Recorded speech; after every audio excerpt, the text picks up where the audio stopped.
Good afternoon. My name is Mitch Silber. I'm the Executive Director for CSI, the Community Security Initiative. Before we begin today's webinar, I think it's appropriate to note that we mourn the loss of 4 lives taken too soon, and we extend our heartfelt condolences to their families. Let me say their names: Wesley LePatner, Police Officer Islam, Julia Hyman, and Alan Etienne. May their names and memories be for a blessing. I do want to make a special mention of Wesley LePatner, a beloved member of UJA's community and a member of UJA's board of directors. Let us observe a moment of silence in memoriam for their tragic loss.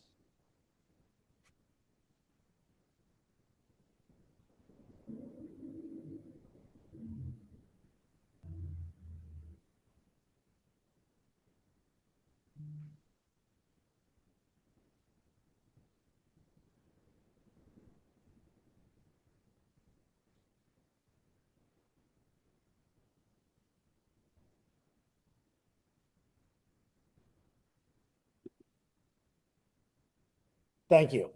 And now let me introduce our panel of experts. Today we have with us Suffolk County Police Commissioner Kevin Catalina. Commissioner Catalina has more than 32 years of law enforcement experience in 2 of the nation's largest police departments.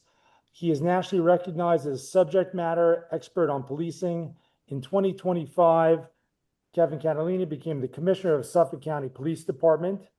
Previously in his career, he was the Executive Officer of Patrol Borough Manhattan North, the NYPD, where he directed operations for 12 precincts and 1,200 officers, coordinating security for major events in the city, like the Macy's Thanksgiving Day Parade and the New York City Marathon, among others.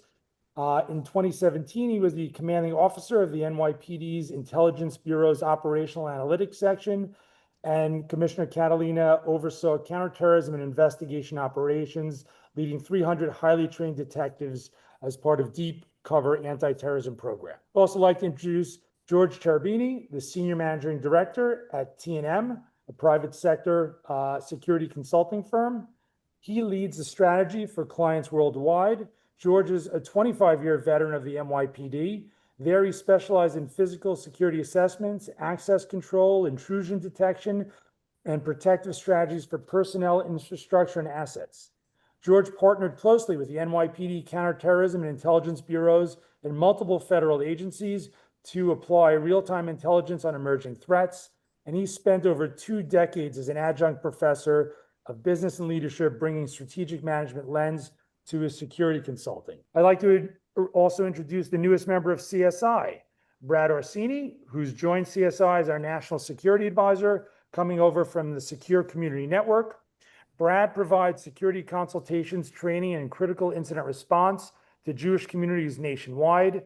From 2017 to 2020, he served as the first Director of Community Security for the Jewish Federation of Greater Pittsburgh, kind of like their CSI, building a comprehensive security program for over 60 organizations and training more than 16,000 people. And prior to that, Brad spent 28 years as a special agent and a supervisory special agent with the FBI. And last but not least, Seth Goodstein, our Queens Regional Security Director for CSI. Seth completed a highly successful career as a New York City police officer, rising to the rank of lieutenant. His last assignment before retiring was a platoon commander assigned to Midtown North Precinct in Manhattan. And in this role, he was responsible for areas such as Times Square, the Broadway Theater District, Rockefeller Center, and Hell's Kitchen. After retiring from the police department, Seth worked for Marriott as a director of security at several Midtown Manhattan hotels, including the St. Regis Hotel, the New York Marriott East Side Hotel. So as you can tell, we've brought together a panel here today who are looking at the incidents from 2 weeks ago at 345 Park through a variety of different lenses: private sector, police department, private sector hotel, as well as Jewish security, lens. In order to help us understand a little bit about what is 345 and how did it look like and how did this all happen, I'm just going to set the stage here by showing a few quick slides to help us understand that. So, the first is just, this is you look on the right side here, you can see that this is the Park Avenue entrance to 345 Park. And there is a plaza area here, this black area, and that's kind of where these steps are. This is what it looks like on a day like today. People are sitting outside, here at lunch. The doors are right over there. And this is just a schematic of the pathway that the gunman took from parking his car, double parking it on Park Avenue, coming through the main entrance to the lobby, to the elevators, and then ultimately going up to the 33rd floor. The first question I wanted to put out there for members of our panel is that, most Jewish institutions and New York City buildings don't have security patrolling the perimeter, such as that plaza that we just saw from Park Avenue at the entrance of 345 Park Avenue. And as many of us have seen that image of the gunman walking with his long gun across that plaza. George and Seth, let me come to you with this first question. How should buildings think about the relationship between detecting threats on the outer perimeter before they approach the door?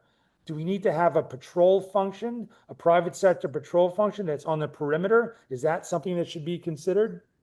George, let me come to you first. A patrol function certainly helps. Not every building can afford something like that 24 hours a day, 7 days a week, but there are layered solutions that we can do involving patrol, executive protection personnel, paid detail, as in the case of the lobby of 345. And there's the technology component too, that layered solution helps on the approach to the front doors. There are things that we could do to mitigate the threat before it even gets to the lobby. Seth, do you want to jump in on that? The answer is yes, Mitch, definitely, as George said. So as we strengthen the envelope of our buildings by upgrading doors, windows, and access control, among other upgrades, we push our softer perimeter outward. So how do we detect a threat before it comes to our doors? Well, having cameras has its advantages. Who's monitoring them? When we look at Jewish institutions, what about Shabbat, the Sabbath? These might be solutions at other times. However, utilizing human assets will increase the potential to detect an attacker.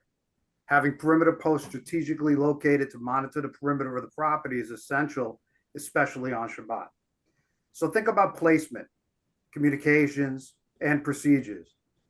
What are the guards doing? How do they communicate any issues? And do they know what to do if they encounter anything suspicious or a hostile actor? Now, the biggest question is, who is doing the patrols? This is where volunteers that are properly trained can protect their facility. And when we're talking about a Jewish, particularly Jewish institution, we partner with an organization called the Community Security Service, or CSS for short. CSS is a national nonprofit organization that will train members, volunteer members of a synagogue to do unarmed security at their own synagogue. If anybody's interested, your CSI regional director will be happy to connect you. With schools and other institutions, we can follow the same protocols. However, the function will most likely be contract guards, not volunteers. Great. Thank you, Seth. One of the topics that I know has come up in conversations that I've been involved in the last few weeks is, what about the cameras? Were there external cameras? Might those cameras have detected the attacker before he came into the lobby? Are cameras part of the solution? And then who would monitor them? And then if they saw something, who would they notify when a threat approached? So Commissioner Catalina, I know, from your NYPD experience, Suffolk experience, and working with the private sector, how do you think cameras play into that? I think cameras are a big part of the solution. When we're talking about somebody who's entering a building from a distance, openly carrying a firearm, there are overlays that we can build into camera systems now that would detect that. And if we take that a step further, and the smart cameras are connected to the entrances and exits of a building, you could potentially stop a threat before it even gets inside. So certainly a big part of the solution. And I think long-term, probably a more cost-effective way to protect a facility. And getting back to the initial question about patrols outside of a building, right? From my perspective in the police department, I would say, hey, when we're talking about the Jewish community, I'm not Jewish, right? I am aware of the big Jewish holidays and the dates that most lay people are aware of, but not everybody's aware of every date. So the Jewish community needs to communicate with their local police departments and not take anything for granted, and ask for extra security when needed. So I think another component is, the old adage, when you see something, say something, right? We have to train the people who are in our orbit to adhere to that and make sure that they're always vigilant. And again, they do let everybody know if something is amiss. That is a way to essentially stop a threat before it even happens. Cameras are certainly a thing of the future, and I think a great investment for everybody. Great, thanks. That's helpful. The point that you made about Jewish institutions need to let law enforcement know when there's events, I think that's one of the take-home lessons that we learned, unfortunately, from Boulder, Colorado, and the Run for Your Lives event, and even the attack at the Holocaust Museum in Washington, D.C. Had law enforcement known about those events, maybe they could have been there to deter it. But Brad, let me turn to you. When you obviously, as the security director for Pittsburgh, dealing with synagogues and JCCs, schools, were cameras part of the equation there? You're still in Pittsburgh now. Are cameras more and more part of the equation? Are they using new technology? What are you seeing? After 8 years of being in the Jewish communal security world, cameras are critical for us. And I apologize in advance. I got kind of a frog in my throat, folks. So if I'm a little raspy, I apologize. But a lot of great points have been brought up here. We spend a lot of money in the Jewish community on cameras.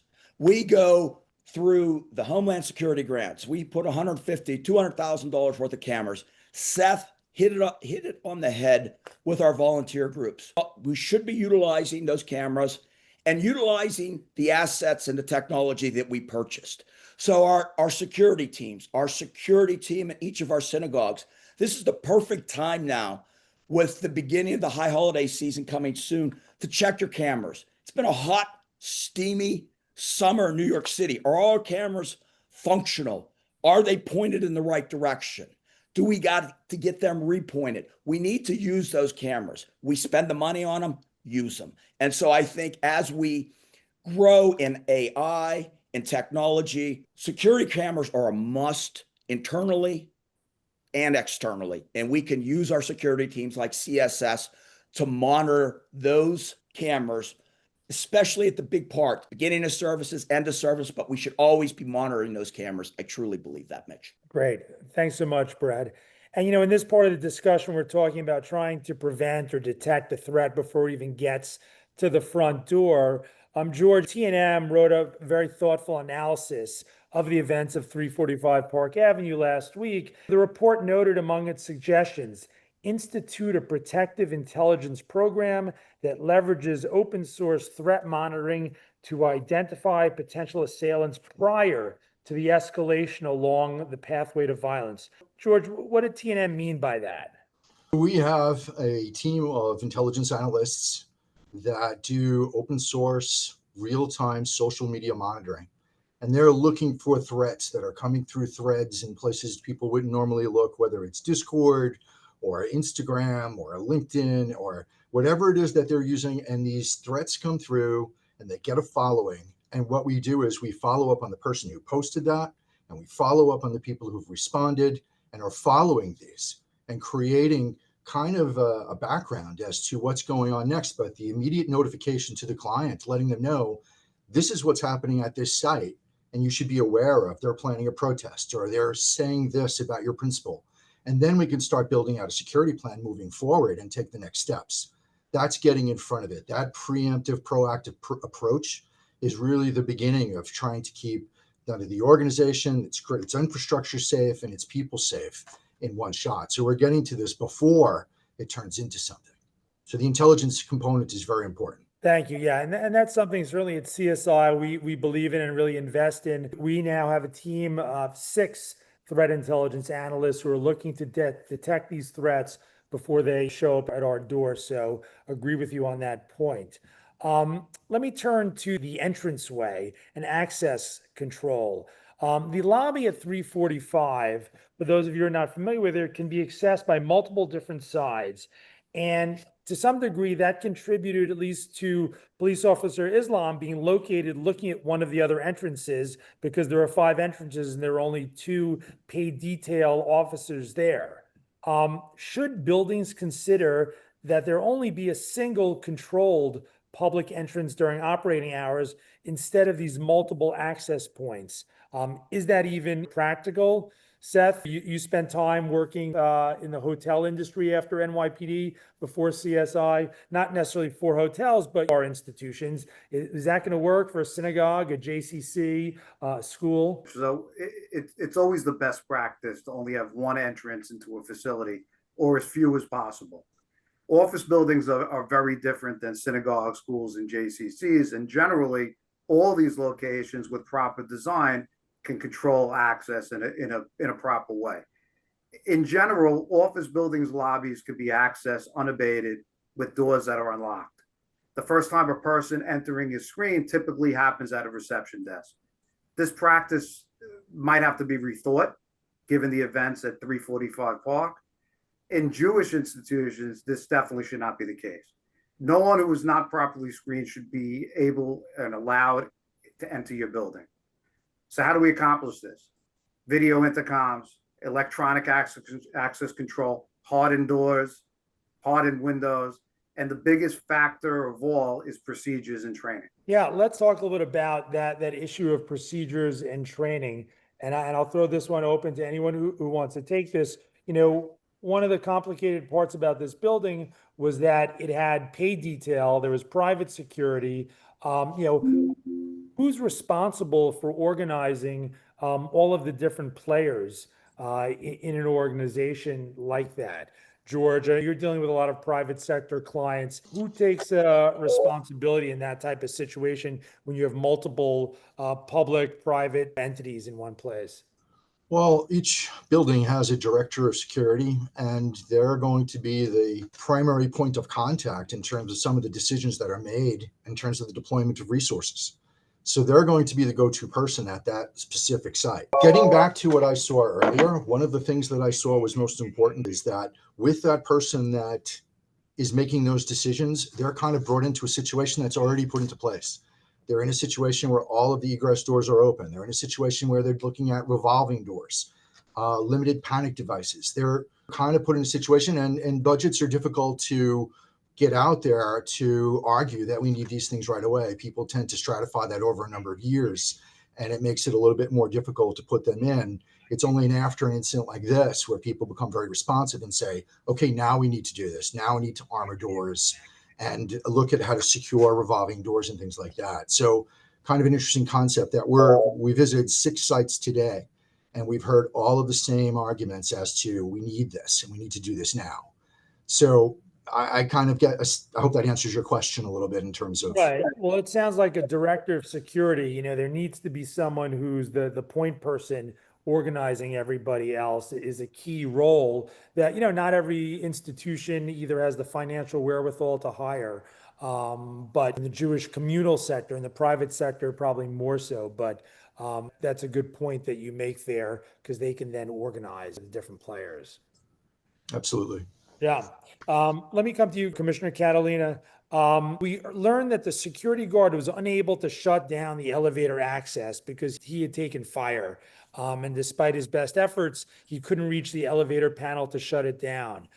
They spent time in Manhattan, looking at these buildings from time to time. How do you see this vulnerability? How do we try and keep the threat just in the lobby area and prevent it from getting deeper into a building, a Manhattan building? How do we set it up so the elevators can be more reliably shut down? I think there are certainly technology solutions that we could look at, but obviously the infrastructure in these buildings exists already, right? So these are expensive fixes. If the systems weren't already in place, I think it is probably worth taking a look at how they can be hardened. And could it be somebody monitoring a camera from afar that is able to effectively shut down a lobby? That is certainly a way to look at it. But I think if we get back to the human component and what happened in the lobby initially, you kind of look at the paid detail portion of it, and that's kind of considered like the gold standard. And there are really not a whole lot of buildings that are going to be able to afford that. But unfortunately, the gold standard becomes the number one target for somebody on a suicide mission. And if you have a uniformed cop standing in the lobby, that is going to be the first threat that somebody on a suicide mission is going to look to eliminate.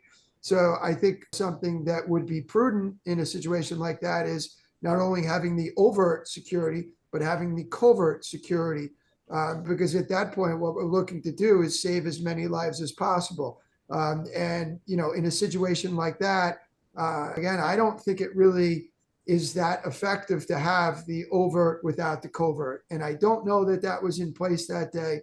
And if it wasn't, it's certainly something that I think every institution should look to have. So again, I think if the covert portion is not as identifiable, then they have a chance to at least challenge and mitigate that threat.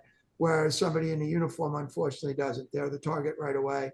And that's something that I think we could probably do more effectively moving forward, but there is a cost associated with it, of course, as with everything else. But George and Brad and Seth and you guys, I'm sure you're going to be working plenty of hours moving forward, reevaluating some of the infrastructure that exists in some of these buildings and figuring out better ways to shut it down. God forbid one of those threats presents itself. And listen, we're talking about what happened in 345. We're not necessarily talking about what could happen in 456, right?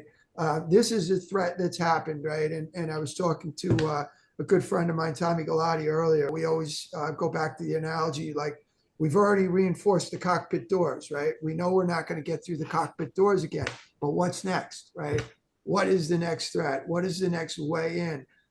What is the next mass casualty event? And I think that's something that we all have to think about. And we all employ analysts nowadays that are, incredibly intelligent. And I know, Mitch, you knew each other back when you were in that world, and there was a reason for that. So I think we really have to count on them to figure out, again, what could be next and how do we try to stop that next threat, whether it be through drone technology or whatever. But again, I think we would all be foolish to get so focused on stopping this threat without worrying about the next threat. Yeah, 100%. And Brad obviously is someone who has seen in person one of those past threats, having been the security director in Pittsburgh when the horrific attack happened at Tree of Life. Brad, I know you've looked at that event so many different ways. As we think about this issue of lobby security, in that case, obviously the gunman was able to get deep into the Tree of Life synagogue. Is there a way to better protect officers or security guards out front so that they're not the most vulnerable targets? Because it seems like they're kind of in harm's way before anybody else is. And obviously that's to some degree the responsibility they take, but is there a way to reconfigure it, the entranceway? Yeah, that is the age-old question in Jewish security. We have limited funds and limited ability to hire people, especially off-duty officers. So conventional wisdom has always told me that if we have one officer, I would want him visible, because I think the majority of attacks could be stopped with that visible deterrence, right? We know that's true. The commissioner talked about that suicide attack, like at 345 or at Tree of Life when he was coming and he shot right through the doors, right? So now if I had the ability, and if at the synagogue, temple administrator asked me, I have one officer, do I want him visible or not? I would have him visible. I would then take that security team and then work with our policies and procedures that we talked about on access control, on how we're not going to let that person in the first place. But if that threat comes to be, we need to have that officer there. But that technology on the back end, if it coincides with our security forces, whether it's our outer perimeter or inner perimeter, and then tying in with our law enforcement officer, they need to know exactly, that off-duty officer who may not know our community that well, he needs to know exactly what our security forces can do, what they can't do. Are they real security or are they safety? And so putting that all together, especially now at the high holidays, talking through this in every one of our Jewish facilities across our area, I think is an important thing. And there's so many lessons learned from Park Avenue shooting that, yeah, it is important to reconfigure and think about things. Who is going to respond to action? Who is going to go and actually de-arm somebody or take a knife off of him? That's going to be a police officer mitigating that threat. CSS does a great job with volunteer security training. That is to get our folks to law enforcement to mitigate or minimize that loss of life. And I think, Mitch, and I think all the folks on this call know today, we can't stop every attack. Our goal is to minimize loss of life at all levels. If we could stop them, great. If we can disrupt them, great. But stop them, but minimize loss of life. Mitch? Thank you. I think one of those questions is that how do Jewish institutions think about this same issue, managing the different security players, managing CSS, managing private armed security, if they have paid detail, and then how do they manage the fact that they'll all communicate? Seth, besides everything he does at CSI, is also coming off being the president of his synagogue. So Seth, I know you've been in the weeds on this issue for the high holidays when you're trying to figure out what the security program is for your own synagogue. How do you think about that? Post orders for the guards. Just because you hired private security doesn't mean that they're actually going to be in the right place where you want them to be. How do you manage that as an administrator function? So it depends on a lot of different things, right? So how many guards you have at your facility. Most facilities, I would say, if they're lucky, have one. If they don't have CSS, they just have the one guard. So how do you best deploy that personnel? There's a bunch of different ways to think about it. And Brad touched on one regarding having them very high profile. And I agree. I think if you have a police officer in New York City, for instance, through the NYPD paid detail program, like Officer Islam of blessed memory was, for a Jewish institution, which do utilize the paid detail, the question always comes up, where do we deploy the officer? Where do we have him? Now, in a combination with private security, that officer, yes, I think he should be high profile. Hopefully he's a deterrent. Hopefully he detects the threat and can intervene before it goes potentially into the facility, which is primary. But let's pivot to private security. And I have a different methodology when I'm talking really about private and especially armed security. Where do I want to deploy them? So in a combination with hardened doors that are forced entry resistant and locked doors, because we know that a door that's hardened, whether it's bullet resistant or forced entry resistant, and if it's unlocked, is useless. So those locked doors, together with an armed security officer through a contract guard company, I want that officer inside the facility. And together with lay leadership or CSS, making determinations when a person comes to the door, whether they're going to allow entry at that point to this potential unknown individual until they develop that he's known. 99% of the people that are coming in, whether it's a school or whether it's a synagogue on Shabbat, the guards are going to know if they're there on a weekly basis, or lay leadership is going to know when they're at the door assisting the guard. But what do we do with that individual that shows up that he's unknown? I want that guard on the inside. I want him screening either through technology, whether a video intercom, or through the door itself without breaching that locked door to do so. If that person is unknown, we decide whether we're going to allow entry, and we have our protocols in place. If the person becomes a threat, that guard takes up a defensive position behind and inside that secure environment of the synagogue, calls 911.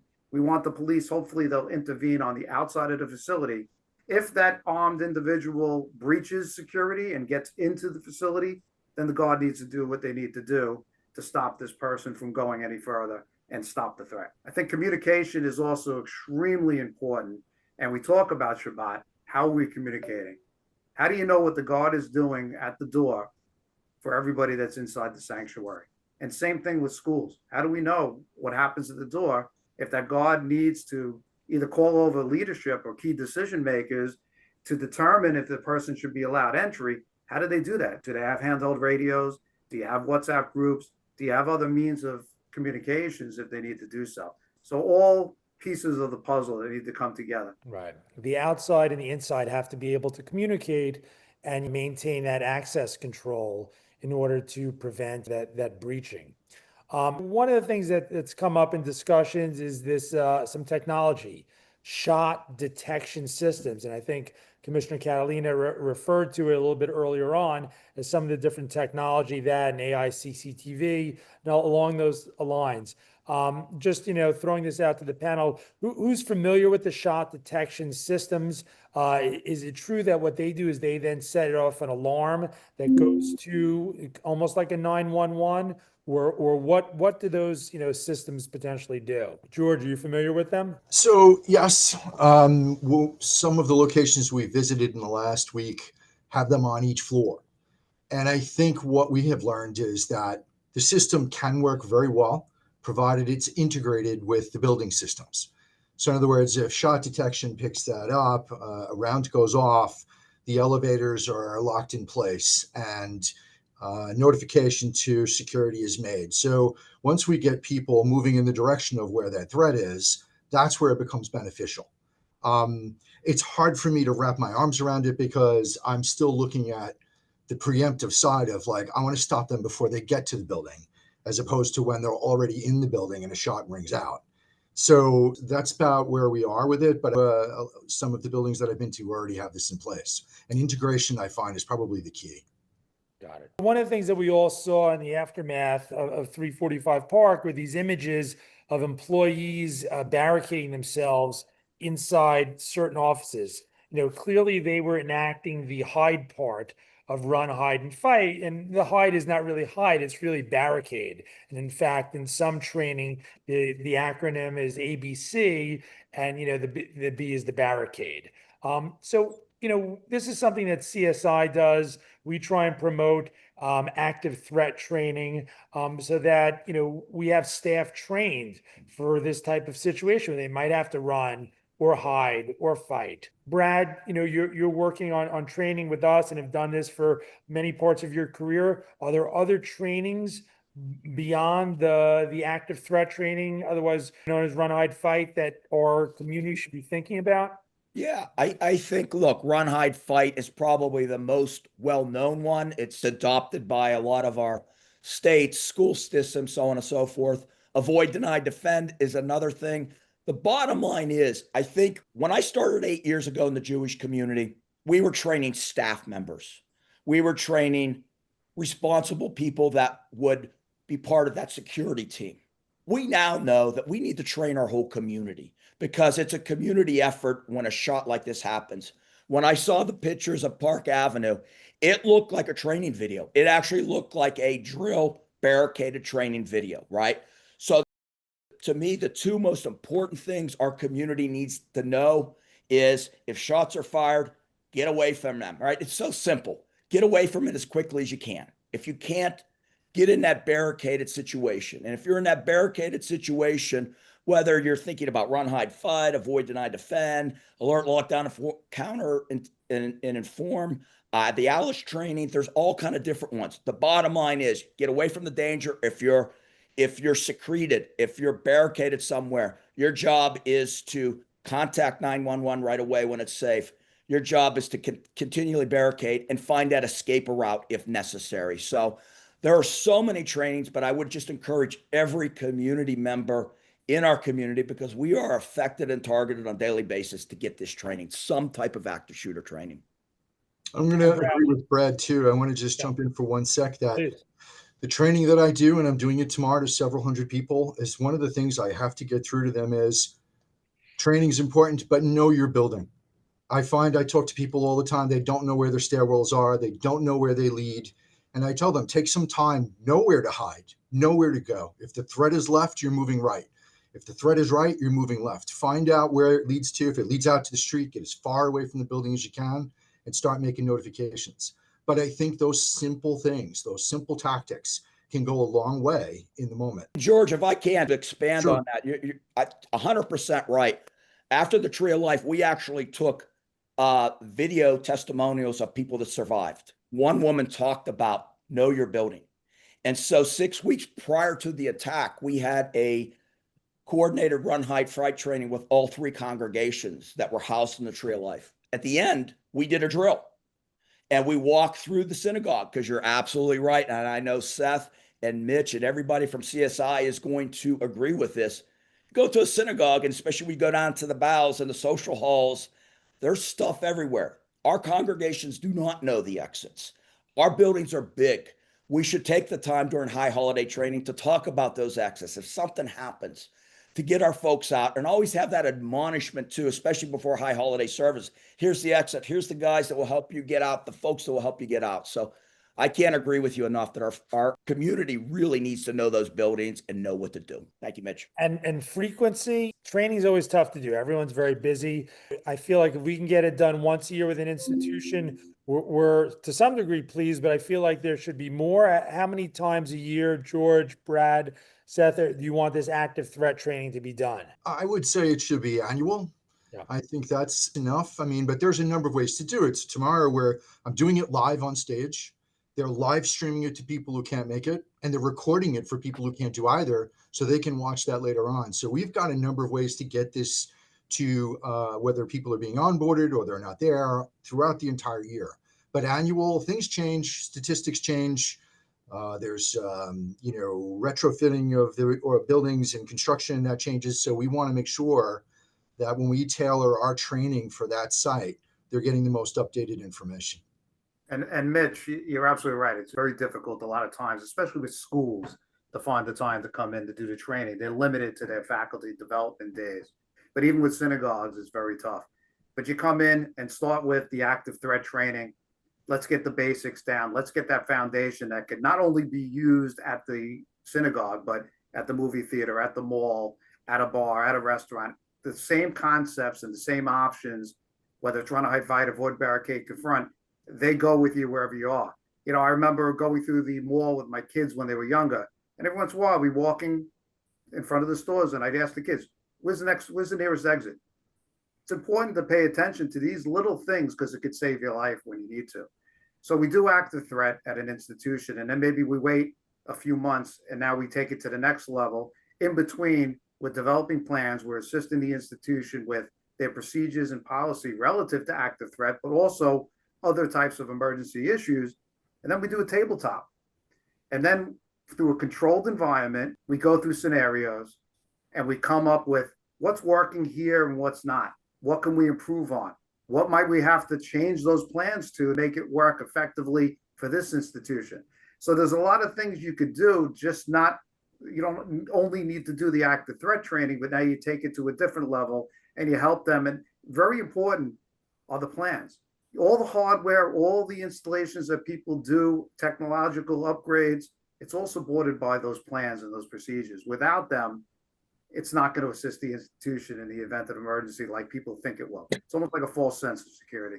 Seth, I couldn't agree more. And we've got to complement all of that in the aggregate to tie together with other things that other tools that people can use in the moment, like situational awareness, understanding what that really looks like, de-escalation, what to say in the moment to get you out of a bad situation, to buy yourself a few extra seconds.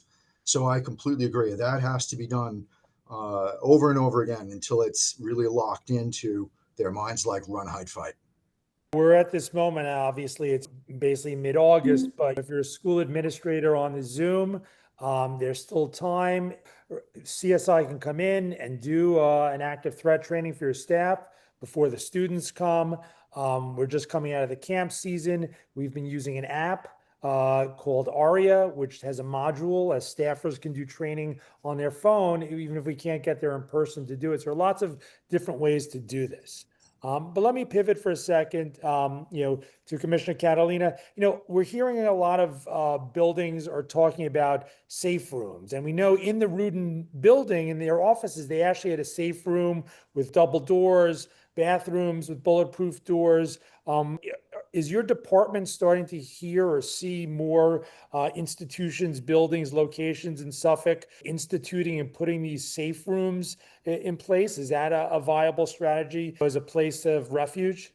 So, Mitch, let me start by going back to the active threat training, Sure. and for all of the administrators that are on the call, the Suffolk County Police Department also offers that service, and we would be glad to come out to any school or any institution that is interested in getting it. So please reach out to us and let us know. We are thrilled to come out and give Thank that training to anybody who wants it. So safe rooms are great if you can get to the safe room. So I would never discount the importance of anything that could potentially save a single life. I do think it's a great concept, but to everyone else's point, I think stopping the threat before it gets inside is super important, or mitigating it at such a level where there is the least loss of life as possible is super important. But again, a safe room, great. If we can all get to the safe room and lock out the threat, and that let law enforcement then eliminate the threat, I think that's wonderful. But that all goes back to situational awareness, understanding your building, understanding how to escape a threat, all of that, and that needs to be taught. And I think going back to when we were kids and we all had to get under our desk for the air raid drill, right, going way back, maybe before some of your time. It all needs to be kind of drilled, and I think as often as is practicable, I would say, or even possible. I'm fully in support of that. One of the things that we heard about in the wake of this attack was that it's unclear how the message gets passed along within an institution that's significantly large, like New York City office buildings, some schools, some JCCs that I know that I've been in, even some synagogues. It's large, they're large enough so that something that happens at the door, someone in a different part of the building may not be aware of it. So it's kind of difficult to notify the employees or the students or the congregants that there's actually a security emergency going on. What systems are any of you seeing, or capabilities that our institutions should be using as their internal mass notification system? Is it as simple as walkie-talkies? Is it a PA system in a school? What systems should they be considering, our institutions be considering, so that something at the door can be relayed to all of the different corners of the building where this threat is going on? I'll jump in there, Mitch, Sure. real quick. I think once we notify 911, they're rolling. Right. The second most important thing is to notify the tenants in the building. We have run the gamut of using PA systems, now using systems like Blue Point with the push police. The announcement comes over. But even all that technology, sometimes we learn we can't hear it. If you're in a hallway of a school, you can't hear it. After the Tree of Life incident, where Pittsburgh, our security program really didn't start out with a lot of money. And after Tree of Life, every organization wanted some kind of alert system. Some of these buildings had PA systems, some of them didn't. The ones with PA systems you couldn't hear. We did simple things like air horns that are really loud that we tested from third floor to the first floor. You could hear louder than a PA system. That's not the end all be all, but we need to think about what is our internal communication system? How are we going to keep every congregate safe, every JCC safe, every school, one of our day schools safe? So we need to think through that internal system. I like the Blue Point systems. I like those alert systems where you punch and they're pretty loud and they have the strobing lights, that there's some kind of active threat. And it even announced there's an active threat. There's a shooting on floor 2. So I think it's important to think through it. If you don't have the money, talk through no cost, low cost ways of doing it. I agree. And I think that there are redundant systems that I believe in that we can do over and over, where if one fails, we have one to back up to. One that comes up recently, comes up quite often, is people say, well, I'm going to go to the fire command center and I'm going to use their microphone and put it throughout the whole PA of the building. Well, fire command centers are usually in front of the building, right where the threat or the attack is about coming. So if that person becomes a casualty and they don't put that message over, how does that message get out? So then that's where redundant systems come into play. And we can either use Alert Media or Everbridge or any of the ones that the college campuses I teach on use. They're pretty fast as long as there's a secondary person to get that message out to the entire faculty and student body. Yeah, and George, you kind of walk us right into the next question, because one of the Some of the information that's come out, since the events at 345 is that there was confusion. Like most crises, information was contradictory, it was absent. Many in 345 had to shelter in place for 6 hours, and they were actually unsure of what the situation was. Had the threat been eliminated, or was it still a threat? How can our institutions prepare for emergency communications during the actual event? So this is actually slightly different from the alerting that there's a threat. So now we're actually talking about we're in the midst of it. Is it the same as before? Does everyone need to be on a WhatsApp chat? All the teachers in the school, all the staffers at the JCC, all the administrators in the synagogue. What are some good ways for communication in the midst of the crisis so people know when can you emerge, when is it safe, things like that? I just want to preface something that no one should leave a safe area until there's an all clear. Those people need to stay in place until someone has put that message out that it is safe to come out. And that's going to come from first responders.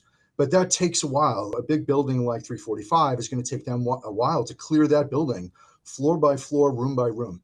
But to come out and take the risk of running into the threat while it's there is too large a risk.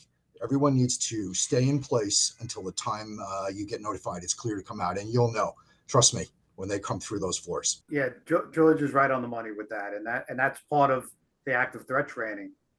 Don't come out until law enforcement is the one that comes and gets you out, and they're going to have the means to get in at that point, and you're going to know it's law enforcement, readily identifiable, and they're going to make their presence known, so you know there's no longer a threat. But while that's going on, emergency notification systems, smartphone-based systems that do multiple notifications, whether email, text messaging, call trees. How do we get the message out to people that aren't on property? Don't come here.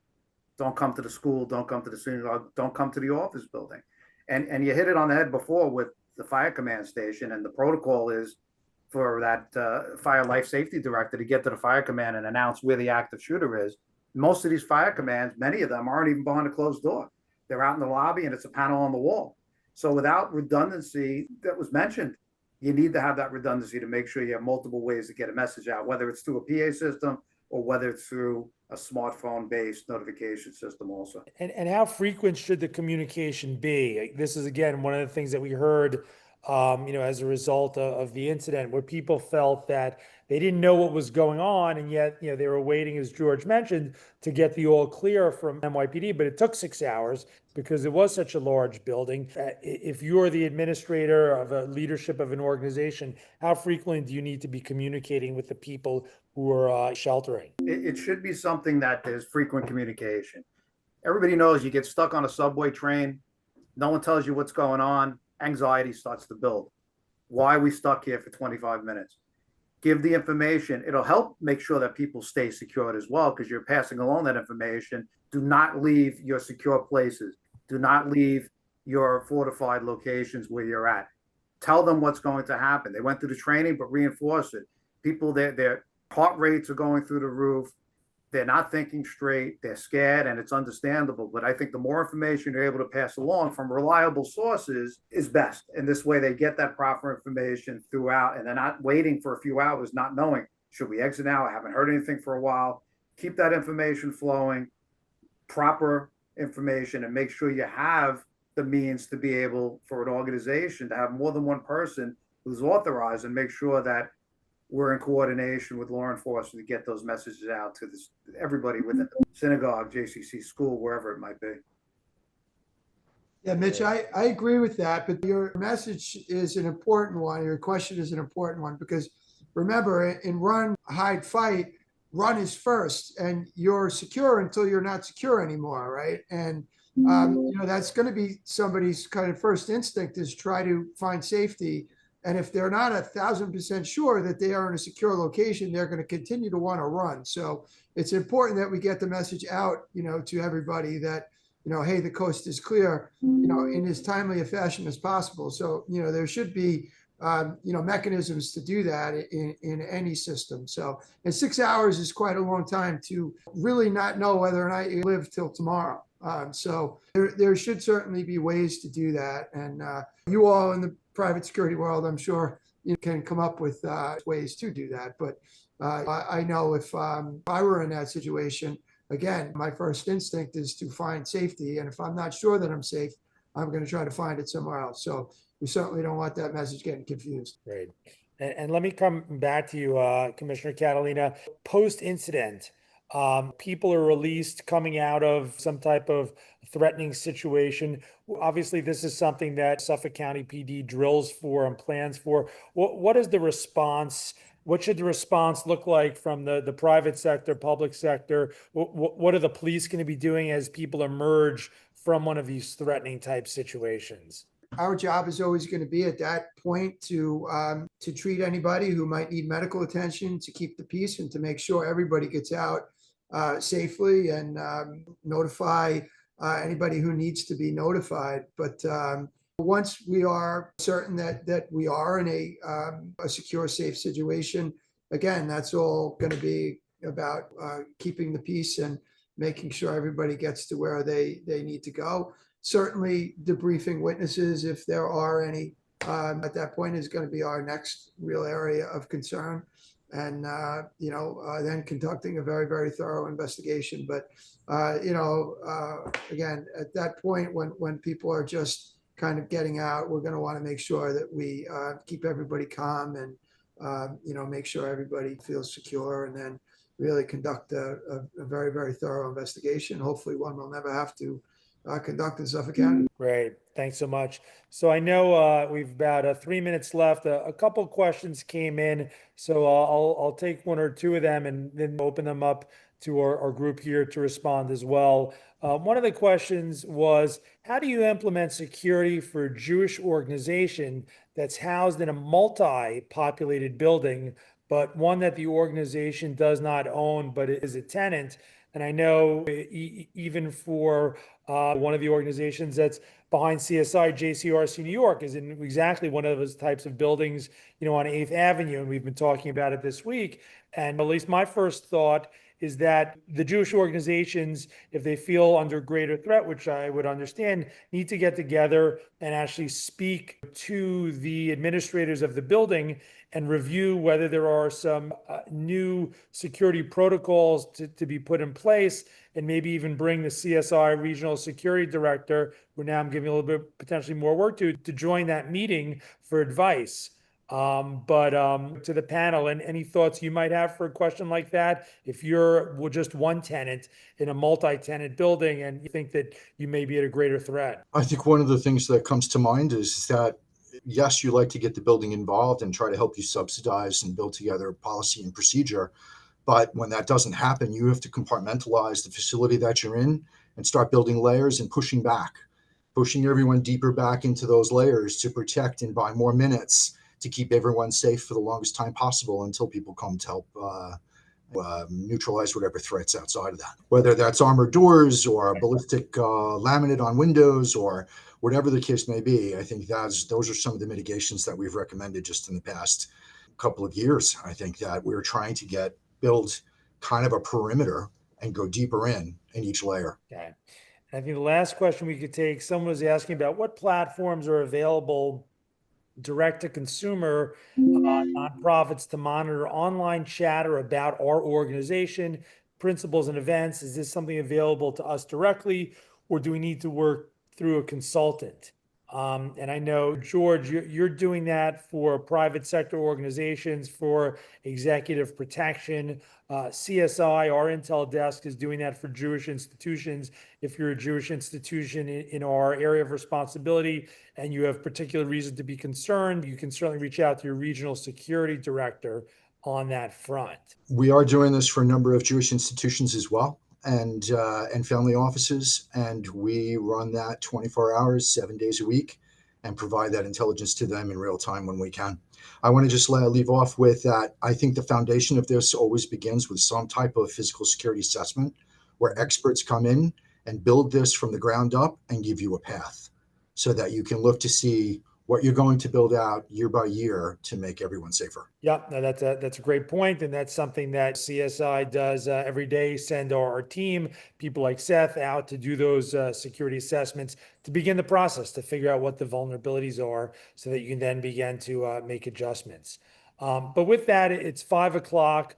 Look, I think we began this discussion not claiming that we were going to know all the lessons that were to be learned, but through this discussion with our expert panel, we'd at least discuss these issues and try and pull some insights from this awful event. So, I want to thank Commissioner Catalina. I want to thank Brad Orsini, George Turbini, and Seth Goodstein for all participating with our panel. And listen, there's time to do this training, active threat training. You heard it from Commissioner Catalina. Suffolk County PD is willing to do this. Please take them up on it. Take CSI up on this. George is doing this for you in the private sector. The training is vital. So with that, let me thank you all again, and have a good night.